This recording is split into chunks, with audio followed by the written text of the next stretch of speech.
खुद का अपना एक्सपीरियंस शेयर करूँगा। सन 2012 में मैंने लांडी के एक स्कूल से मैट्रिक किया था और हर साल की तरह इस साल भी यानी कि आज के दिन उठने के बाद सबसे पहले काम ये किया कि जितने स्कूल के टीचर थे तो सबसे पहले मुबारकबाद दी, उनसे दुआएं ली और फिर उसके बाद जो है वो अपने दिन का आगाज़ किया। कहने का मकसद ये था कि आज तकरीबन 10 से 12 साल हो गए मैट्रिक किए हुए, मगर जो टीचर हमें स्कूल में मिले वो टीचर हमें कभी ज़िंदगी में नहीं मिल सके। यानी कि क्या आप इस तरह कह लें कि मैट्रिक के बाद तकरीबन 16-17 साल की कोई एजुकेशन रही, मगर उस तरह के मुखलिस लोग नहीं मिले जो हमें कभी कभार अपने माँ बाप से भी ज़्यादा अच्छे लगने लगते हैं। इनसे हम अपने दिल की बातें शेयर कर सकते थे या कम से कम वो हमारा चेहरा देख के ही समझ जाते थे।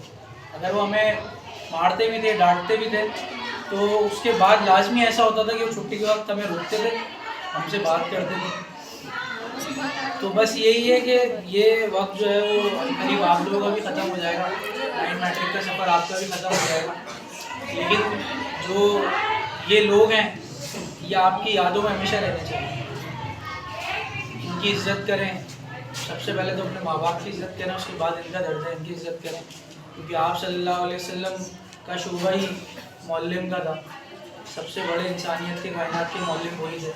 तो ये उन्हीं की सुन्नत पे अमल पैरा होते हुए आप सबको जो है वो तालीम दे रहे हैं। आपको ख्याल रखना, अब इनके घर में कितनी परेशानियां हैं, अपनी इनकी ज़िंदगी में कितनी परेशानियां हैं, किस मिनिमम तनख्वाह पे ये लोग काम कर रहे हैं, लेकिन उसका असर जो है वो कभी आप लोगों के सामने ज़ाहिर नहीं होगा। तो ये इनका बहुत बड़ा फन है। और फिर देखेंगे टीचर जो है वो सारी ज़िंदगी ही टीचर रहता है, वो उसी दर्जे के ऊपर रहता है और फिर वो किन लोगों को तैयार करता है, वो डॉक्टर्स को तैयार करता है, वो इंजीनियर्स को तैयार करता है, वो पायलट्स तैयार करते हैं, वो आर्मी पर्सन तैयार करते हैं। यानी कि ये एक ऐसी फैक्ट्री है कि जो प्रोडक्ट दिए जा रही है इस माशरे में, तो उसका फिर खुद का दर्जा जो है वो कितना बड़ा होगा।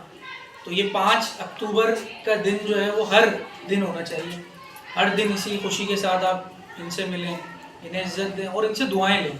सबसे बड़ी बात, आज भी मेरी एक टीचर हैं, वो मुझे भी उस वक्त से अपना बच्चा समझती हैं और आज 12 साल के बाद भी जो है वो मैं उनसे दुआ करता हूँ तो मुझे ऐसा लगता है शायद मेरी वालिदा मुझसे बात करेंगी।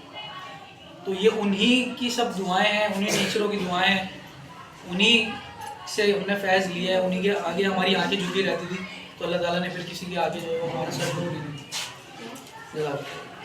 Thank you.